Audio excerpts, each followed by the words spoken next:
All right, everyone, welcome to our Fox Cities Book Festival 2023 supplemental programming. This program is all about how to design horror book covers. And I'm Sarah Reed. I'm a librarian at Kakana Public Library. And with me, I have Lynne Hansen, who is a professional, award winning horror book cover design person. So, Lynn, why don't you tell us a little bit about yourself and what you do? Hi, I am Lynne Hansen. I have been a professional book cover artist for about 12 years now.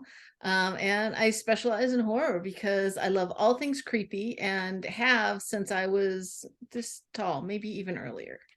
My earliest memories are watching the Late Late Show with my dad on one side and my big brother on the other, and my mom clear in the other side of the house because she did not like horror. But I grew up loving it, and those are the kinds of stories I want to tell with my art. I Wow. have been I've done covers for the 125th anniversary edition of Dracula for Dacre Stoker, who is the executor of the Bram Stoker estate. I've gotten to do the cover of Dracula.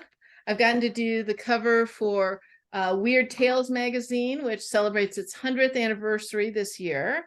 And then I've gotten to do covers for just amazing authors and publishers all over the world. And I just love what I do. That's so awesome. How did you come into this career? Like what how'd you end up doing such a cool thing? Well, I started out because my day job used to be, I worked in marketing at a historic theater. And so I would do ad design. I'd always done like newsletters for people and flyers and things like that. And then my husband, who is Jeff Strand, who's got over 50 books published now, had just gotten a book with a big publisher right before their horror line crashed. So the book was about to come out in 3 months and they no longer had a horror line. And I said, I think maybe I could do a cover for you if you wanted to self-publish this. And because, I'd done design work and I thought, I could do this. And then it was so much harder than I ever thought it would be.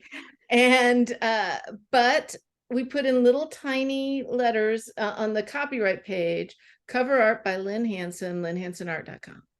And then I did a cover for a friend who was in dire need. And every single commission I ever got from then on was word of mouth. So Wow. people saw and said, "Oh, I like that cover. I want to know who did that." And then they found Yeah. me, and then I would do more covers.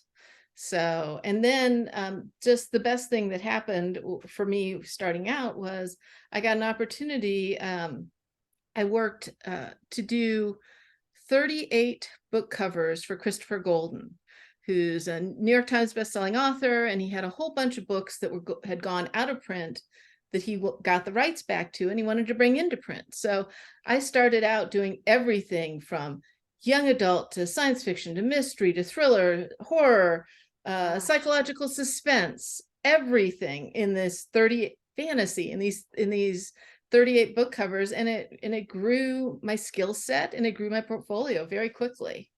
So Yeah, that's a lot of and so covers. it just has been amazing to get to do this for 12 years now.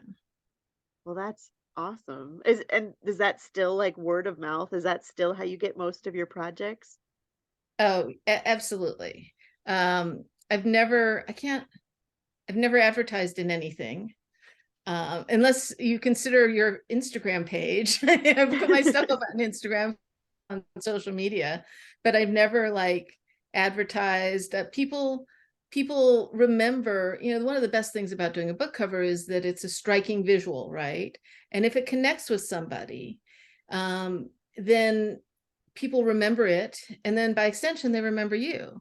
So it makes it very easy. And now I'm so busy that I make people before I even agree to work on a book, they have to send me the book, and I have to read enough of it to make sure that it's the kind of book that I want to work on. So Mhm. like if I get an idea right away, or if I know that, oh, this book's going to be amazing, I need to do this. So I do that. And so I turn away probably 90% of my queries now. Wow. Yeah. It's Wow. just, it's life's too short. And I've worked with so many folks now. I work with folks over and over again too, and I love that. So, Yeah. Yeah. Well, I know you're on my bucket list that oh, someday thank you. I hope to have a Lynne Hansen book cover. Awesome. So is it mostly publishers approaching you then, or is it the authors who reach? I work a lot with uh I have some amazing publishers that I work with. I work with Raw Dog Screaming Press.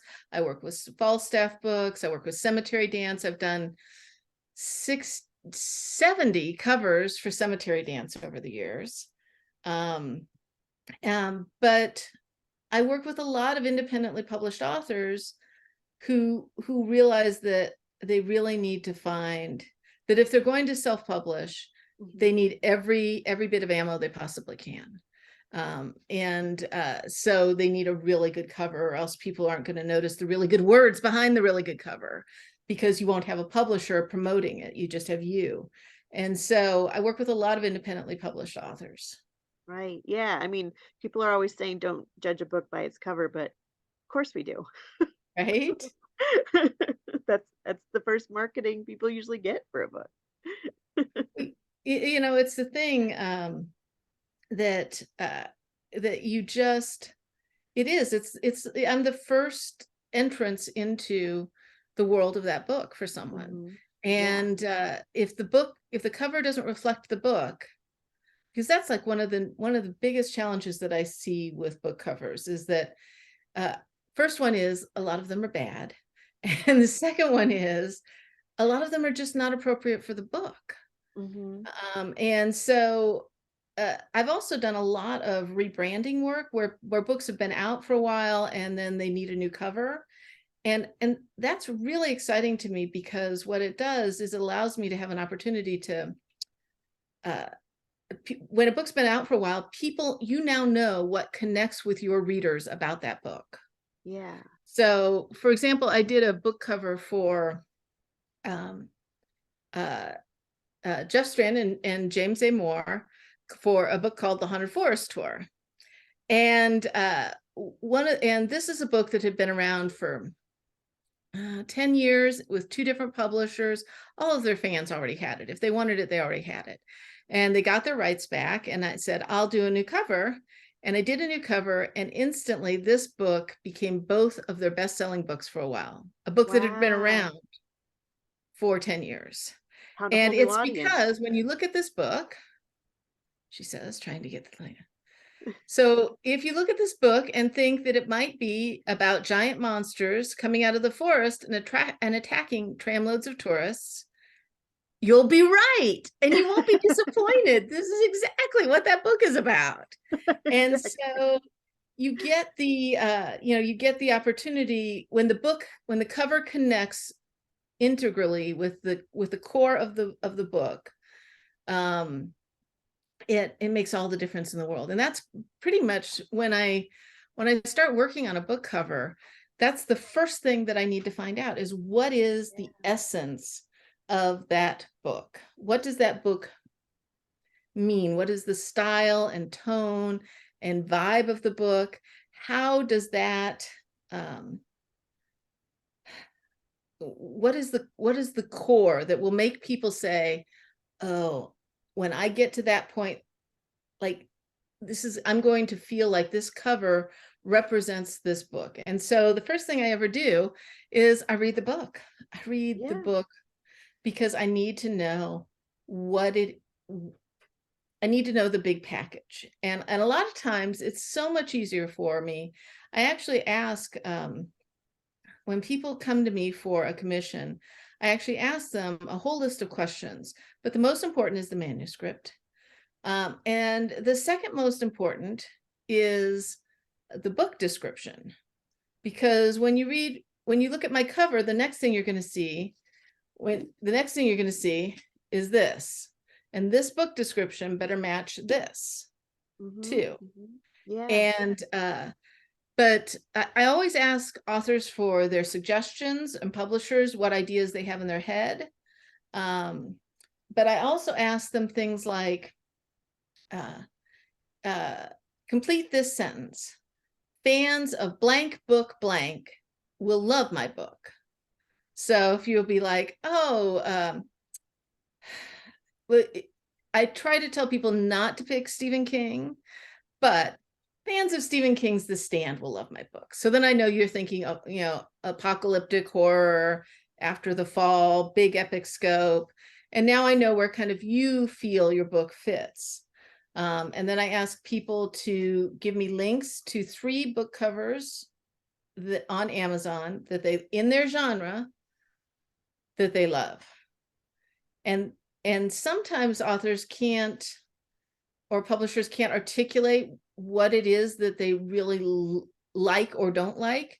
But if they send me 3 book covers and they're all profiles of heads that are like this, like, right here, like, oh, I know they're going to be happy if I give them a head, or if I give them a big landscape, if they like a land, if all of them have landscapes, creepy landscapes. So it helps me kind of get into the into their heads without having them have to list everything they think I should do.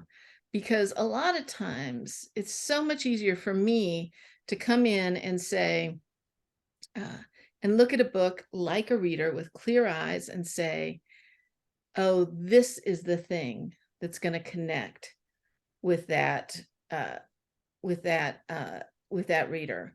Because I did not spend ages of my life and blood and sweat and tears and heart and soul into this book. And then it's hard to see the forest for the trees. I'm not the editor who fell in love with the book.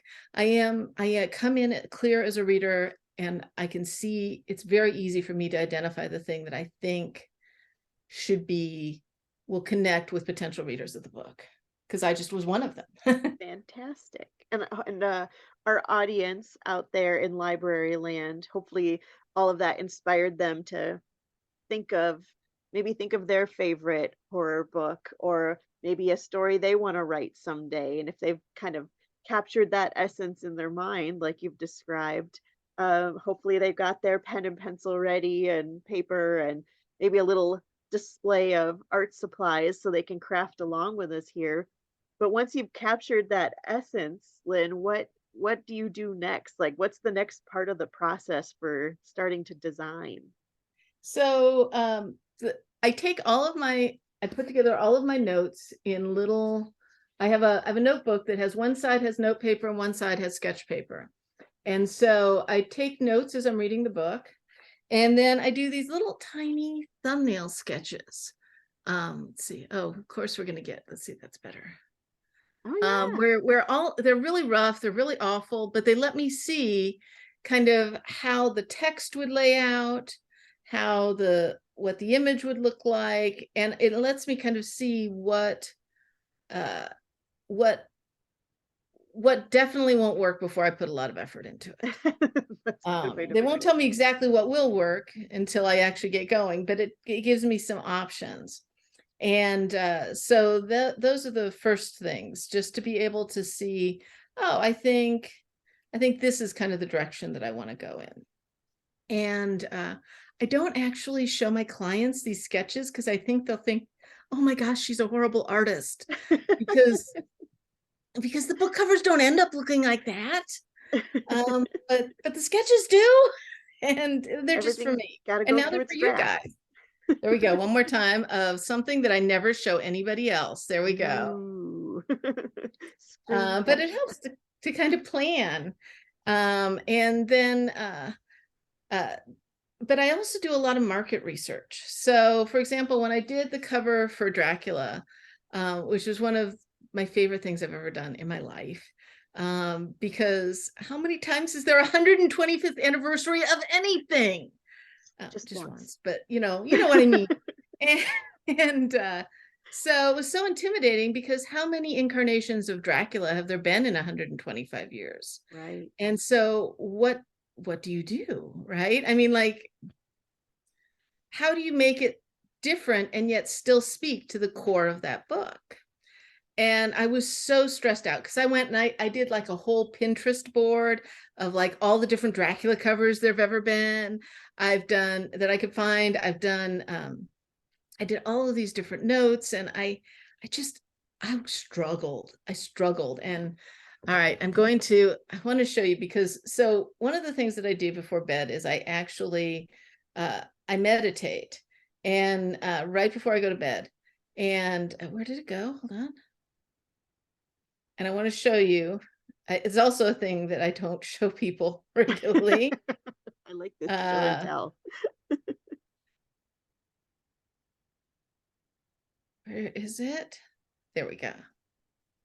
So one time one night before bed, and I was thinking about the book, and I meditated, and for about 15 minutes. I came out, and I was just about to fall asleep, and I was like, oh my gosh, I know what I want to do. And so I took my phone out, and with my finger, I Oh sketched no. this. Now you're like, what is that's not, but it is, because I when see you it. look I here, see it. the moon is there. You see the wings of the bat. You Yeah. see the stylized typography, and then there's Uh-huh. a building. I see it. And I that see it.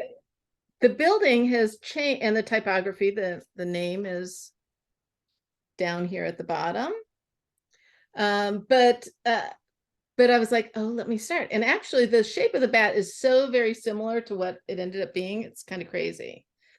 Um, but so that's what kicked off the book. And then for me, because I got to work with Dacre Stoker, who travels all over the world talking about Dracula, and the history behind the writing of the book and the book itself. And it's he knew so much, and he knew what he wanted to do in terms of like how he wanted to use the book for his 125th anniversary tour. And so we did something really unique for this book cover, is that we actually put a a um uh, a building that he actually visited, that Bram Stoker actually visited, and used as the model for the interior of Dracula's castle on the cover of the book, instead of the classic kind of Dracula's castle, Right. It's the because it had never been done real. before. And if you see it Oh. off in the tiny corner, we have Jonathan Harker here Uh-huh. approaching the castle, just like Dacre said, just like Bram would have back when he was doing research for the book. And uh, it and I said, and because we had talked, and I thought, oh, maybe we want to put, the classic kind of vampire look, right? Dracula and the white hair, maybe a cape, and he maybe a top hat. And he said, that's just so overdone, Lynne. And that's not the idea that I had in my book, but I kept thinking I wanted to have a figure of some sort. And so it became Jonathan Harker. But then I said, we should have some feeling of Dracula on the cover besides the name. And he's like, oh, Lynne, you've already done it. He said, the bat is Dracula and it looms over all. And I'm like, oh, that's the best. Dracula is on the cover as a bat Yeah. looming over all. Yeah. So it was a really fun process to work with him. Yeah. That sounds amazing. And but then yeah. What a cool project to get to work on. I still cannot believe it. I mean, it's the cover for Dracula and the cover to Weird Tales magazine. It's a very old magazine. It came out in 1923, and I was issue number 364. And what was intimidating for me about this was there were 363 other amazing covers that you had to like how do you No fit into pressure. that heritage and still see something new? Right. And so it was very intimidating. But so these are all kind of like special projects, but sometimes and I go in and when I do my market research, I look to see what it is that other books in that genre that, what are kind of the conventions of it. So you want to make sure that for a kind of book that it has a kind of look, but it has to look distinct. It has to look totally the same and absolutely different. Right. Right. And so they have to know, because when you see this book cover way back here, you need to be able to see at a thumbnail that this is a kind of book that I like. And especially or if it's on a shelf across the room, right? And then when you walk closer, you better be like, oh, okay. It better not just be like, oh, it's bigger now. It'd be like, oh, this is interesting. There's something I didn't notice before. And then people will turn around and read that book cover back description. And so the covers really have to function really tiny and really big. And so you'll see in a lot of the covers that I've done. So like this was a cover that I did for Jeff Strand's Ferocious, which also, if you think that it's about giant zombie grizzly bears attacking a cabin, because that's what's on the cover, that's exactly right. And but you can tell from way back here that you're like, oh, it's called Ferocious and there's a grizzly bear, and then you're like, oh my gosh, look at those eyes. What is wrong with Up that? with this bear. Now I have questions. And then if I'm lucky, sometimes I get to do like little Easter eggs on the back covers. So on the back cover of this book is zombie squirrel. I love it. So but yeah, so when I think about, because this book was insanely easy to create for, because when I asked Jeff what the book was about, and he's like, well, zombie grizzly bears attack a cabin. And I'm like, yeah, I know exactly what I want to put on the cover. So when I start with the design process, I always start with thinking about the typography. So the title. So Ferocious was a really long title. So I had to figure out, you couldn't break that up. How do I make it as big and as prominent on the cover as possible? And I needed to have room for the name, also nice and large. And once I work out those details of where those are, then I know how much room I have left for art. Okay, that's a good tip for folks who are crafting along here, like how to get started working with the space. So think about where your titles are going to be and any other information. So sometimes we add a tagline on the cover of the book. This one says, "The creatures of the forest are dead and hungry." So Ominous. so you have to have room for that too, because if you do really cool art, you don't want like it would ruin this cover if I had to put the title across the bear's eyes. Right. Right. So you have to think about how that works first. So I also did a cover. This was a cover that I did for Scott Brown. It's a book called Lost Creatures. And it's very different than other things that I've ever done. But I had to say yes, because giant koi fish, right? Yeah. It's like I love myself some monsters. And but this book was very much about I knew that I had two words that were unequally paced. He had initials. I knew I needed to have, I love to be able to do things sometimes where typography interacts with the text. Oh, yeah. So you can see very here across the bottom, you can see actually the leaves. Uh-huh. And then Silhouettes Lost is there. actually behind the bridge. And this book was a collection of short stories that Scott put out during the pandemic. And one of the stories that was my absolute favorite was about the day that the giant koi returned to San Francisco Bay. because during the pandemic, how some wild animals came back into areas that Yeah. had not been they had not been in for a really long time. And in his story, that was kind of a fantasy story. The giant koi returned to San Francisco Bay, and there's actually a piece in the book where a giant koi leaps over the San Francisco Bridge. That's quite an And image. Yeah. what works really well for this book is that Scott also lives in San Francisco. So when you're promoting locally for him, it connects with his region as well Yeah. as an iconic image, and there's questions. And he's also more kind of mainstream and literary in his approach, so the typography is more like that. Um, and so to be able to, I try to take all of those things into consideration when I work on a book cover. Yeah, Um, that's a lot to but then you keep get in things mind. like, so this is the typography for Dandelion, which is not a mainstream book. and Really? and it is that's all hand scrawled. I wouldn't say sketched. It's hand scrawled by me because I wanted that feeling of the world twisting and turning around you. Uh-huh. And so it's really important to pick the typography that evokes the book. Yeah. And the style and tone of the book. Another cover that has more kind of literary typography is Things That Never Happened by Scott Edelman. And his writing is so lyrical and gorgeous, and it has that it doesn't have a feeling of sensational zombie monsters or whatever.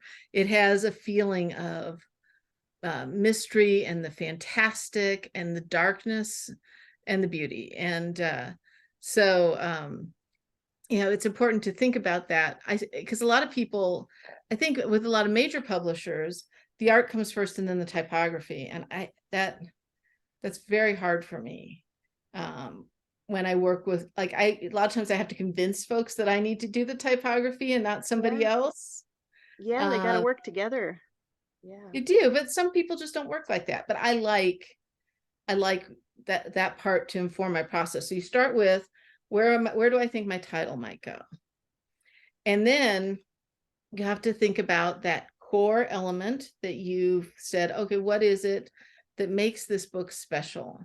What makes this book special is giant koi leaping over the San Francisco Bridge. That's what, okay, and all the other things too. But this, people will remember that about this book. Yeah. And so then you have to think, when you look at any book cover, so this is kind of a standard 6x9 book cover, like roughly like this, right? Right. And so you want to take and think about your book cover in threes, 3 across and 3 down. And where that meets here in these little circles, those are the places where your eye is naturally drawn.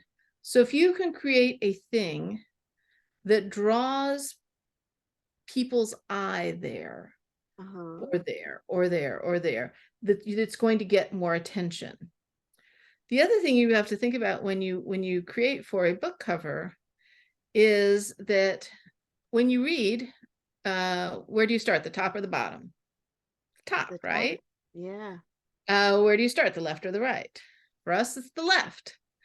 So you have to think that you're going to take people on a journey from the top left all the way down to the bottom right, Ah. usually to about here. So you Uh-huh. take them into here. And I always try to make it so that it the art is almost leading you towards uh, where you would open the book. Oh, how clever. So this is a book cover that I did for a book called Wicked Woman. Uh-huh. And so you have her, and here's about our third down, right? Her Uh-huh. eyes are about a third down up here. And so they draw you in to where you would open the book. And There's that so much thought that goes into that. And Wow. psychologically, it's the same, even if you're reading digitally, right? It's still that Yeah. feeling of how people interact with a book. And It sometimes it tells doesn't us to have, open it. Yeah. right? I want you to open it. I want you to enjoy it. And but also with book cover layout. So if you were to take your sketch, if you're going to work on a book cover and you're going to work on a sketch, and you draw these 3 lines, uh, 4 lines, sorry, three up, 3 columns. 3 columns is what I meant. And it would give you a feel. So usually the title comes in somewhere around here, the byline around here. Unless it's a really big name author, then the author's name might go up here and the title might go here. But then you know where you have space to create your art. And but it helps because sometimes things just are off balance and you don't realize why. And this kind of, I've always have that guide. In fact, I work primarily digitally. And so I actually have these little guidelines in Photoshop for me all the time. That's So cool. and my eye, sometimes it's good enough that if it's on along this line or if it's along that line, it doesn't have to be a perfect, like, oh, it can only go here. It doesn't have to be like that. But it gives you a feel for how you are guiding somebody's eye into a image. So That it's is one like I said, it's something I super have fun. on every cover that I do. So I'm gonna notice that now when I walk around and look at book covers at work. I'm gonna something I never thought about the way it was affecting my brain.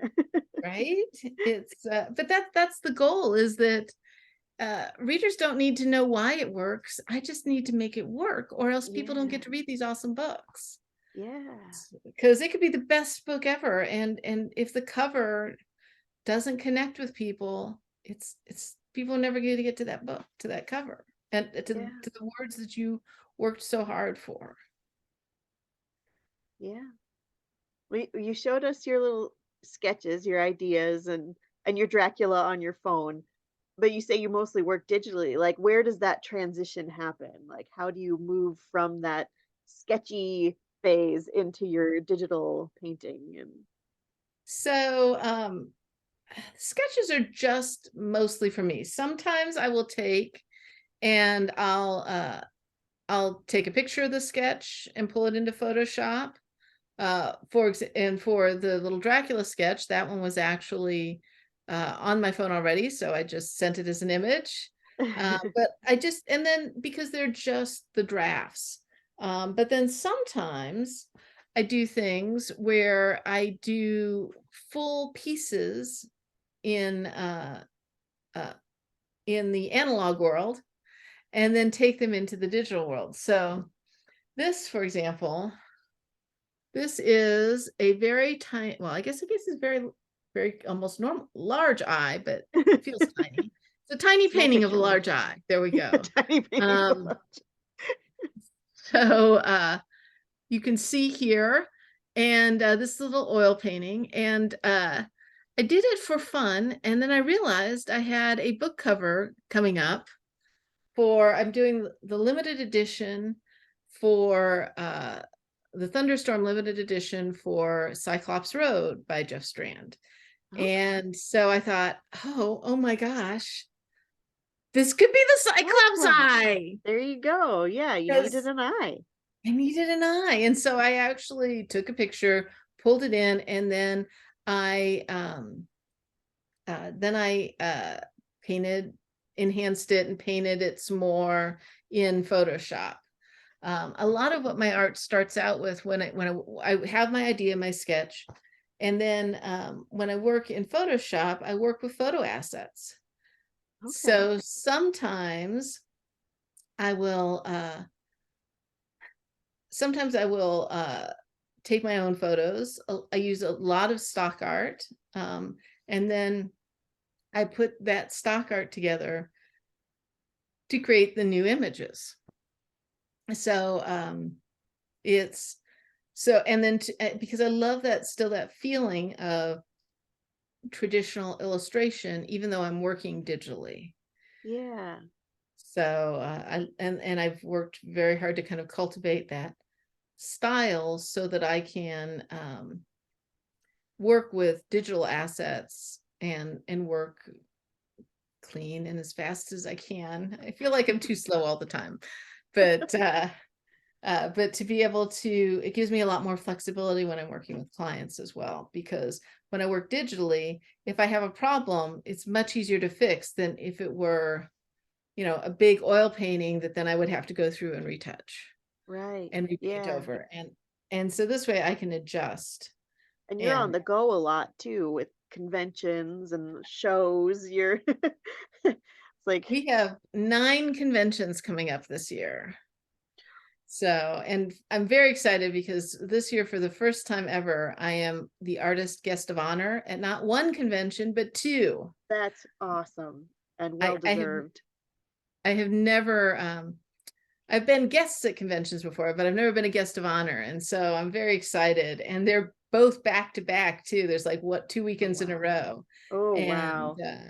so at Huron, Maine in Maryland, and then Con Carolinas in North Carolina. And I just I travel so much, but I bring my laptop with me. And Uh-huh. so I work, I have like this weird little lap desk that doesn't actually sit on my lap in the car, so that it doesn't like put weight on my knees for hours on end. Uh-huh. And so it sits there and I just work. I work in the car. When we went to a StokerCon out in Colorado this last year. It was a 19-hour drive Oh, for you're there. us. I started and finished a book cover on the road. Oh, Lynn, that's wild. I try and write on the road, but that's that's ambitious. It's and a lot of times I'll take my iPad and I'll read, because I have a lot of reading to do. I get to read all these most amazing books. And so I'll read and take notes. That's a lot of times easier, but sometimes I always have to do the finishes, the final polish, when I'm in a quiet, kind of lowly Yeah, lit room, so that I can make sure that everything works together. But I can work on ideas and work out compositions, and even do a lot of the, the majority of the work even while I'm traveling, because it's just like a self-defense skill, because if we want to go places and have fun, I got to get work in too. yeah, yeah, definitely. Well, if that's where we can find you in the real world this summer at all these conventions. Where can people find you and more of your work online? You can find me at lynnhansenart.com and Lynne Hansen Art on Instagram, Twitter, Facebook, uh, eventually TikTok. I have a TikTok account. There's nothing on there yet, but there will be, because I have grand aspirations of things that I want to I make. can't wait to see. And but I have absolutely the best time getting to do this. And uh, I think that I can't imagine a better job than getting to wake up every morning and read books that I love, and then creating art that helps other people find these amazing books. It's That's like, living the dream. I was telling a young artist at a convention. She was asking me what it was like to have on a day-to-day basis for my job.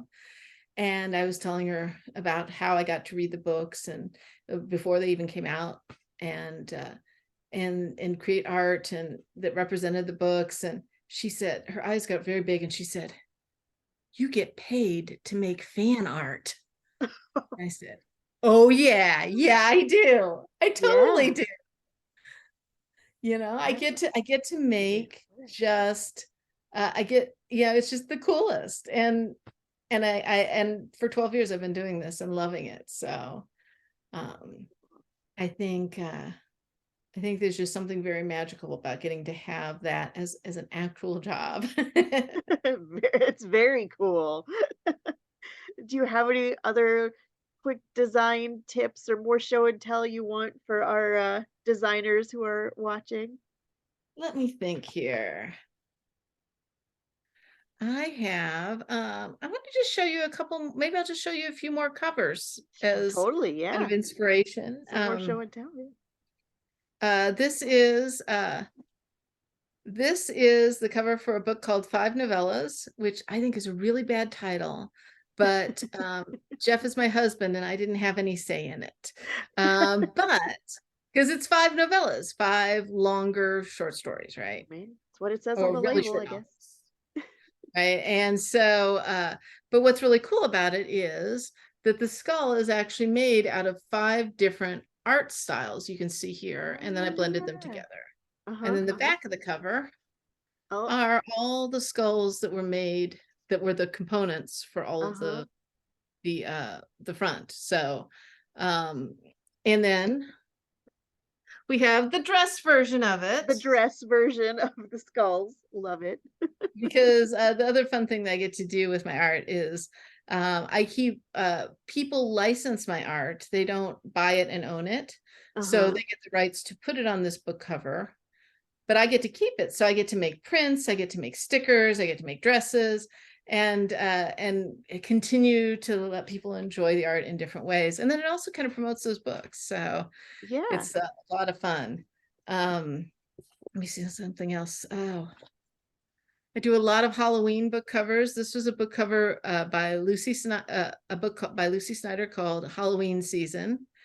And it was inspired by, at the time I lived in Atlanta, and there was a thing called Tiny Doors Atlanta, where basically all over Atlanta, there were like little mini like fairy doors that were Aw. matched to the businesses. So if it was a historic theater, then the door, the tiny theater you could find elsewhere would look like the tiny theater door. And so I thought, oh, how much fun would that be if that was a pumpkin? And Yeah. so I made a pumpkin. So they're either very tiny children or very large pumpkin. But I love it because you look at it in a book that's called Halloween Season, you can tell from this right here, tiny, that it is a Halloween book, that it's trick-or-treaters. And then when you look closer, I always try to have that kind of lean in factor where you're like, oh, I did not notice that. So See more and there's more. a zombie, or there's a killer at the window, Oh, you no. know?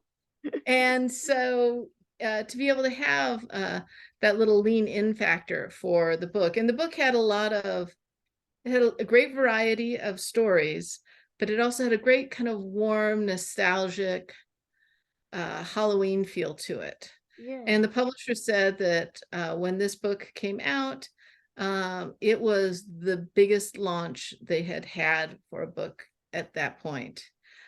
Because Wow. all I think there was also something about the fact that book bloggers picked it up, Yep. and so they could do bookstagram, and they would pose the book with their own pumpkins because it came out around Halloween. Oh, that's And so there perfect. were all these great images of people posing and making their own like little pumpkin things. It was so much fun. And I Yeah, love and that those when that happens for folks. yeah, those visually compelling things really, yeah, they get picked up for Bookstagram and Book Talk. Everyone wants to show it off. Yeah, definitely. Good Right. marketing. I just there's something just really super special about it. And another I'm gonna, let's see, here's another one of my favorite Halloween style books covers that I did. This was originally created um uh, for a charity piece. I had done 2 years ago. We were invited to an event at a haunted hospital ship around Halloween called the Haunted Majestic in West Virginia. And so we were there to do a signing and sell art. And people every weekend the haunted house would have a new charity. And the charity for that weekend was Little Victories Animal Rescue. And so what I did was, so I thought, well, I'll do something special. I'm going to make uh, I'm going to make a piece of art that is a print that's unique for the show, and all the profits will go to the Little Victories Animal Rescue. And that weekend it rained and it was cold, but it was so much fun.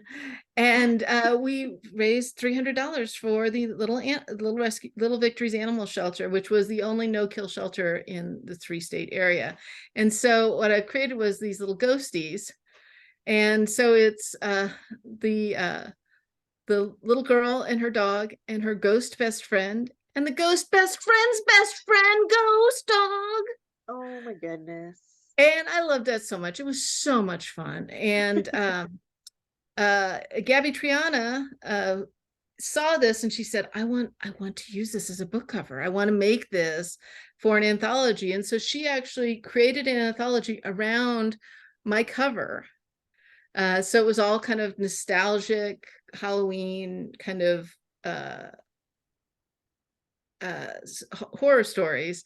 And it went over so well that she just finished selecting the stories for the next one. She had me do another one. So these were all Halloween stories, Halloween ghost stories. And the next one is all Christmas ghost stories. So the ghosts come back and they're trimming a tree, and the doggies now in the new one, they have little elf and Santa hats. Oh. And so I love it because sometimes I will make art and then people will make art based on my art, right? So a Yeah, book comes yeah. into the world because of the art that I made. And I love that. It's that wonderful synergy around everything, you know. I love it to death. So That is so cool. Well, hopefully our designers watching are finding that synergy and creating some book covers that they can put up at their libraries or share with us somehow so we can see what kind of cool and creepy horror covers they're coming up with and what books they decided to draw the cover for, if it's a book you love or something you created yourself. Well, you that's know, really also awesome. I will tell people that if they do a cover, I would love to see what they made. They can reach out to me on Instagram or Twitter. I'm at Yeah. Lynne Hansen Art, LYNNE HANSENART on all of those things. Yeah, and And I would love to tag see it. Lynn. That would just like make my day. So Yeah, and tag the book festival because I want to see them too. yay! Maybe I'll do one. That would be wonderful. Will it? Yeah.